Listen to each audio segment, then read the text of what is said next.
Welcome to Builder Buzz by Home Nation, where we bring in builders, developers, and everyday investors to talk about one of America's biggest opportunities, affordable housing. We'll talk about real costs, explosive growth, big mistakes, and tough lessons you won't learn anywhere else. Whether you're building homes, buying land, or just building big ideas, this podcast is for you.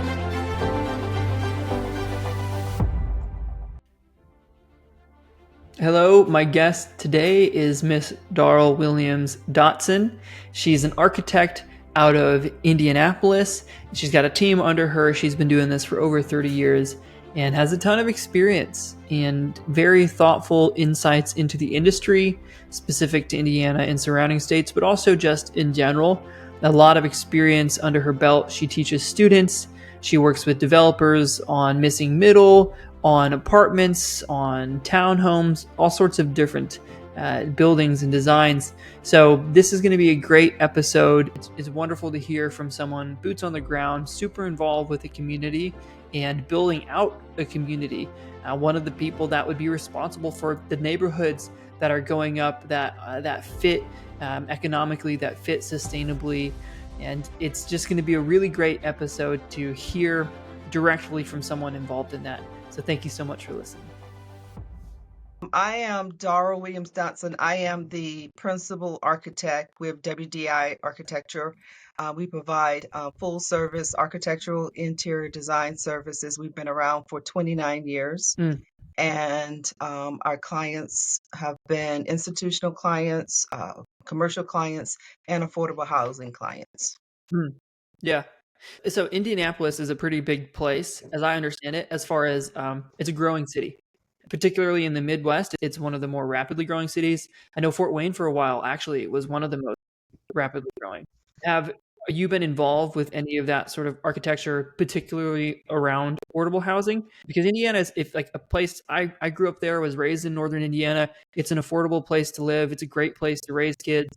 So just curious to hear the sort of involvement you've had with the affordable housing and the growth that Indianapolis and surrounding cities have had recently. Well, I'd like to back up a little bit and tell you a little bit about my journey and how I got here.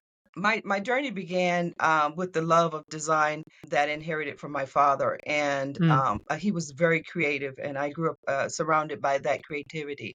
And I always was drawing and painting on whatever else I could find around the house, cardboard, plywood, and even the walls. That passion eventually guided me into architecture. And that started out being technical, such as drafting and working on building enclosures and managing construction administration. And when I moved to Indianapolis in '92, I had the opportunity of working with a creative affordable housing designer by the name of Clyde E. Woods and Associates. And that experience was the pivoting point for me. He actually taught me the true meaning of architecture and designing with purpose. And that gave me the foundation that kind of shaped me on my approach to affordable housing and design today. And with that said, since I would say my first project was in 1991, it was a Muncie Authority housing project. The entire industry neighborhood within that area. We provided the management and design services. So that was the footprint that started this back in 2001. So since then, we've added to that footprint with several other housing projects with local developers as well as local community development corporations. Okay. So when you say like a housing project, are these apartments, are they townhouses, are these single family residences, actual houses? A combination of everything from single family to townhomes, apartment buildings, and condominiums. I would say for the last 20 years, it's been a well-rounded development effort to infill from missing middle type home enclosures to apartment buildings. I've heard this term missing middle more recently. Maybe I'm just not up to speed, or maybe this has been a term used for a while. Can you explain what that term is? Because that's not a common term that people would be familiar with. It's this term that we have used in this industry to, I guess, to infill blighted areas. Okay. For example, if for a neighborhood to go down, it's almost like a domino effect. If you Hmm. have several homes starting to vacate or become abandoned, then Mm-hmm. it sort of will destroy the neighborhood. And what they call missing middle is that they have these programs where give you encouragement to go in and infill, start the infill. And once you start that process, Ah. normally the entire neighborhood will jump on board to fill in most of those vacant properties. So that's what they consider Mm-hmm. missing middle. And it could be anything from a single family home, Mm-hmm. duplex, or condominiums or Oh, fourplex. that I mean, it's just whatever it would take to fulfill that need for that location and in that environment. okay. So it's like an attempt to gain some traction in a neighborhood that they're trying to bring back up to speed. Right. Wow. And have you seen that work successfully? I've seen several development, even the city or the local metropolitan development, they have incentives that they advertise every now and then that actually promotes that type of effort. And would that be an incentive that you would be on the receiving end, or? Any builder, if you have the qualifications to acquire the property at a Mm-hmm. very reasonable rate and Mm-hmm. infill, that would be something. And we have done this in the past. I have a few homes that I have approached that in that manner. Mm-hmm. But I Now, mainly is there, work with developers mhm. on the architectural end, but I do infills as well and purchase properties and infill as well. So there's government incentive for this missing middle housing, Yes. right? And do developers, are they eager to do those sorts of developments, or do they have their plates full with other things? There are programs within the government that focus on that piece of the puzzle. There are several different branches of government that will take on the high profile developers that build affordable housing, but they mainly build market rate with the percentage of affordable housing. But the missing middle, a lot of the times that is accommodating that 80% or less medium income, where Mm-hmm. it is actually a missing middle piece that Mm-hmm. people from the neighborhood will take advantage of acquiring that property or that home. Mm-hmm. And are they restricted on like what they can sell that for? Yes, Oh, wow. That's so interesting. So how long does it take? Because you said 92 is when you came to Indianapolis? Was that 91. 91? And started working with Clyde and Heidi Associates? Woods and Associates. Okay. And I want to hear you said he taught you the true meaning of architecture. I want to get to that. But first here, you've been in Indianapolis for 30 plus years or what have you, right? So how long does it take for that like re-nourishment? I almost think of it as like when you're trying to take a piece of property and bring it back to its natural state, right? You plant things a certain way, you attract certain animals and what have you. And you're intentionally nourishing that property to bring it back to a live state. So I think that's kind of how I think of it a little bit with the missing middle. But how long does that take? Because to bring a property back to its natural state or to a well growth sort of state, it can take years. Is Yes. there a similarity there? There is, and that depends on where you come into that spectrum. Single family home with a lot that the city might sell to you for $3,500. Of course, that's an easier turnaround. You can just have a floor plan and get a permit and build, of course. That's an Mm-hmm. easier process and build within 2 to 3 months. But when you're dealing with funds such as CDBG or LIHTC funds, then there is Mm-hmm. a process because of the fact that you have to balance the moderate the market rate with the affordable housing, meaning that you're going to get so much money in order to give you the incentive to build. And that is a process where you have to go through so many different layers of presentation, Mm-hmm. balancing with the city, Yeah. seeing how much money you have, working with your planner to make sure you have enough affordable housing. And I have known that to take sometimes 3 to 4 years to even get to that point. And meanwhile, you're still spending money, acquiring the property, hiring for environmental, hiring your engineers, hiring your Yeah. designers, surveys, and sometimes it still falls through. Wow. That's not for the faint of heart. No, it is not. I've been through a few of those, not at Really? a really high rate, but a Yeah. few enough to sting a little. Ah, yeah, really. So, yeah, that's really interesting. And the government involvement to bring communities back to life. I love that and love to hear success stories, but it's difficult. You'd have to have a really determined builder and an excellent team too. You can't like staple that together. You have to have a team that we work together. We've done this for years because there's so many moving parts. Definitely. So, how do you fit in that then? Are you someone they're going to reach out to early on in that process? Yes, by being an architect slash general contractor in the past, Mm. I think I can bring in so much value on a team where a lot of the developers or contractors will come to me early on and they will have an eye on a property or they will have their eye on a building and they will ask me to provide them with an assessment study. And from there, we will assess the building Ah. and give them the best value, what they can do with the building, what are their limitations. If they needed 50 units, I'll say, hey, you're not going to get 50, but you can get 48. But you might need to add in some community space in order to get this Yeah. particular grant, or you might need Yeah, to yeah. add in the bicycle rack to get this particular grant. So Mhm. I work with them early on to make sure that they get the best value for the land.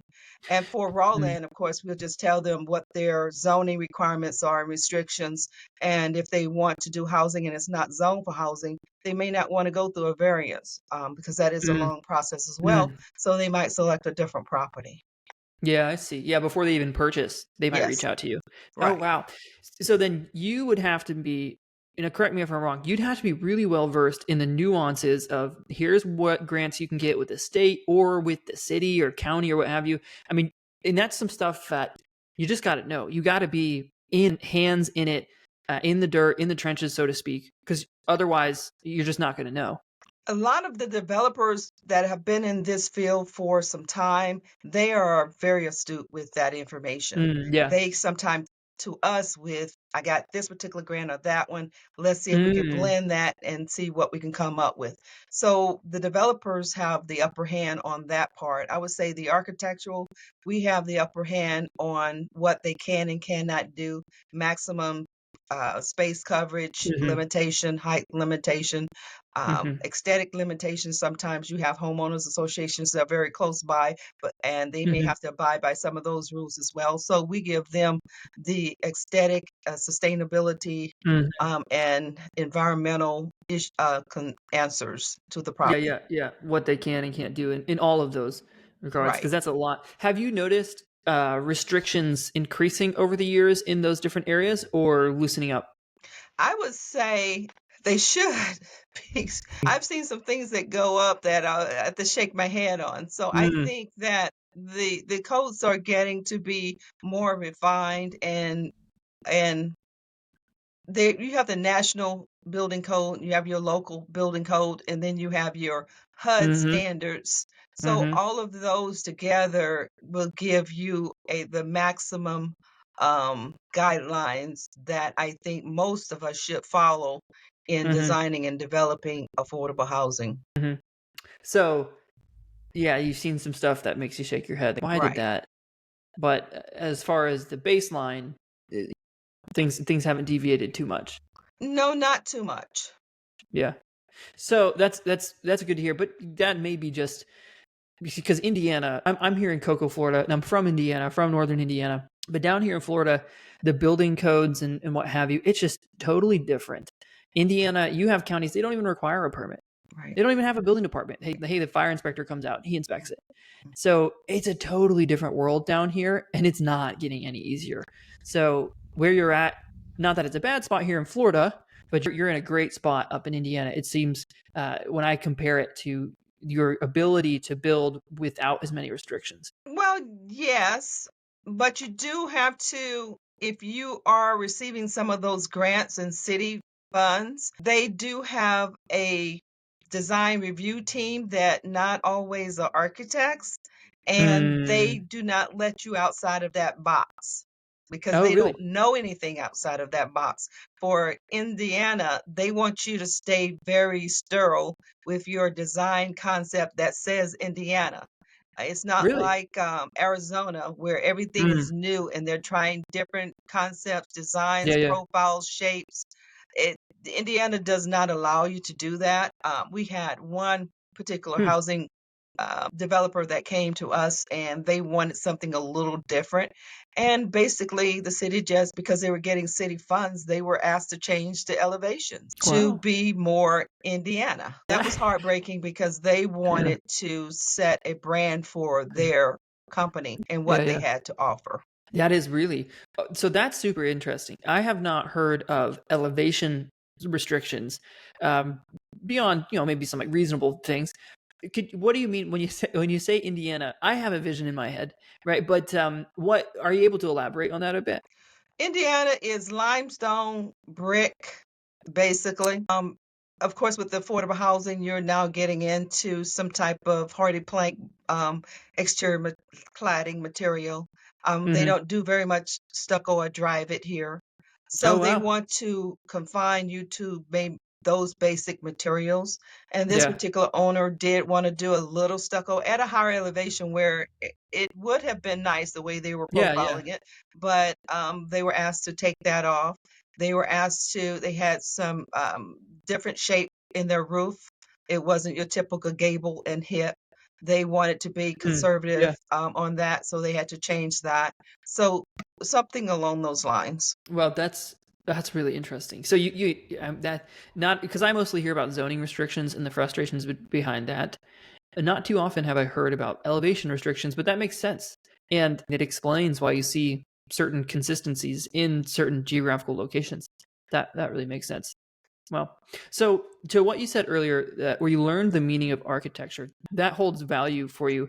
I'd like to hear a little bit. What does that mean for you, learning the meaning of architecture?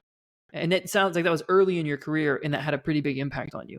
We mentor students all the time coming from different schools, Ball State Mm-hmm. and Howard University.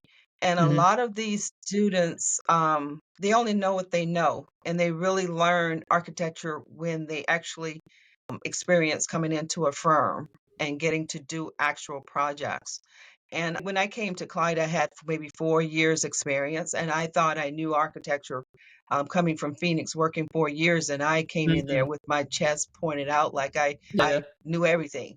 And he let me do a project. He had me work on this housing project. He said, I'm gonna give you something simple, just a house, just design it, Mm. do as much as you want to do, and then you give it to me. Well, I did, and I was proud of it. And I sat on his desk and I left.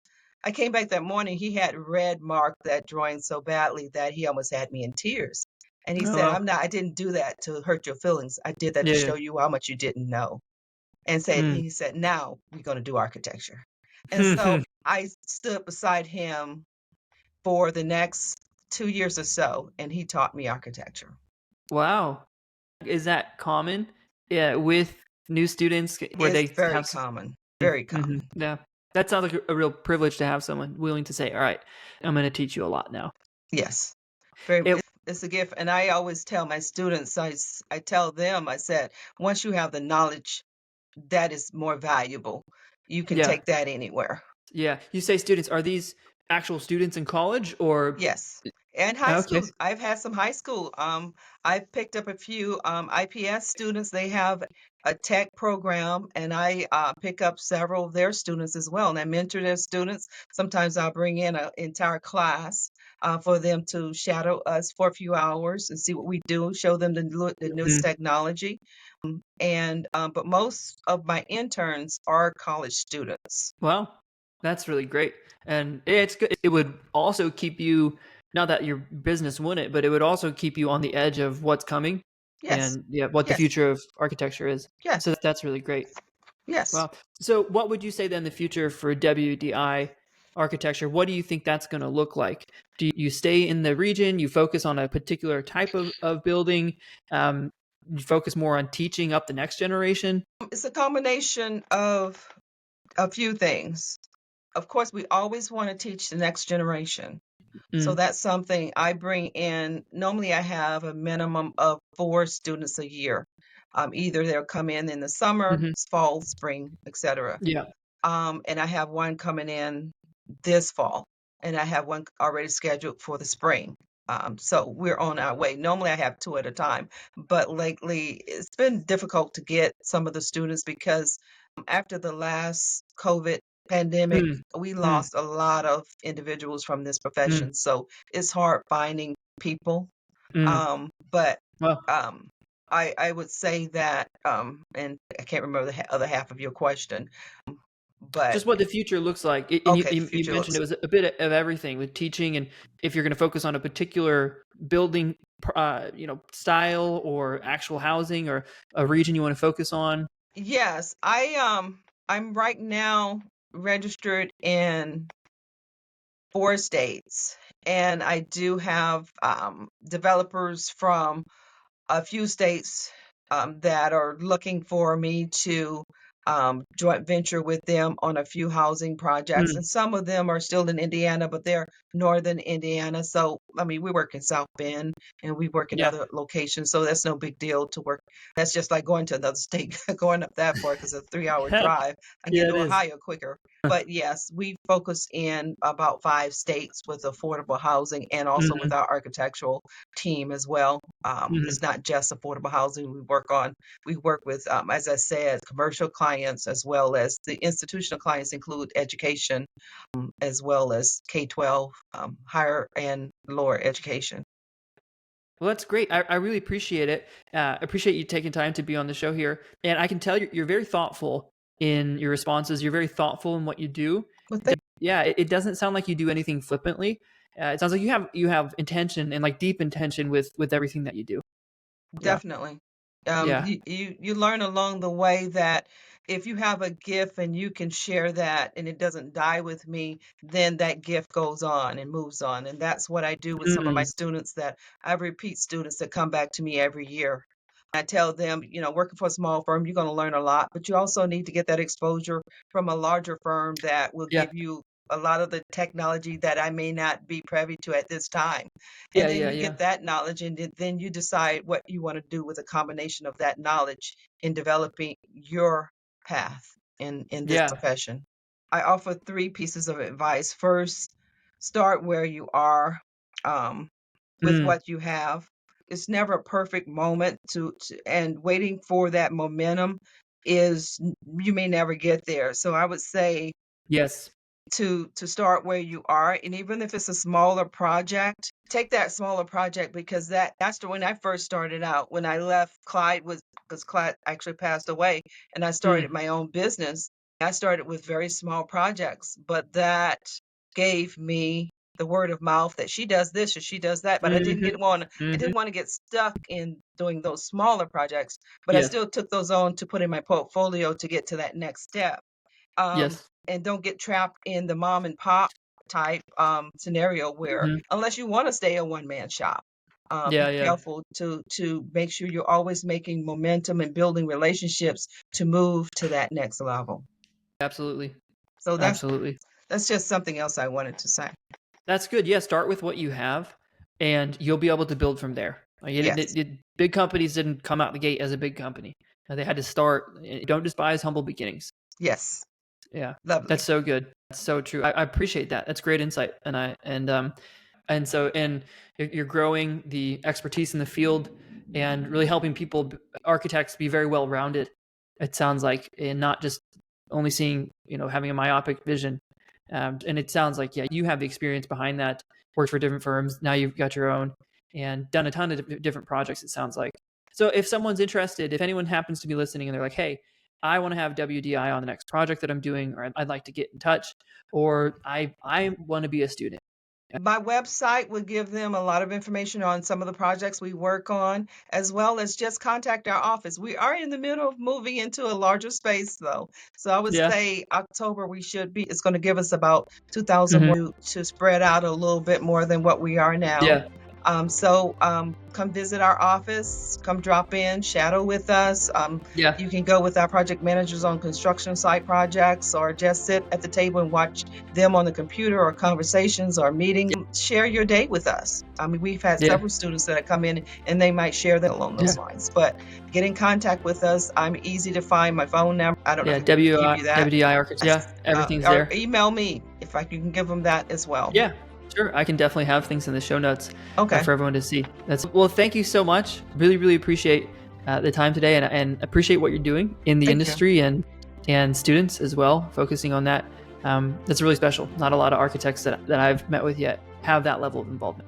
Oh, I'm surprised. A lot. They're all, like I said at the beginning of the call, architects are interesting because they've got levels of. It sounds like it could be a very dynamic job. It could be a very dynamic career. It is. I love every day of it. I love. Yeah, always changing. Yes. Yeah. Well, thank you, Ms. Daryl Williams-Dotson with WDI Architecture. I appreciate your time on the show today. Thanks for having me. Yes. Bye-bye.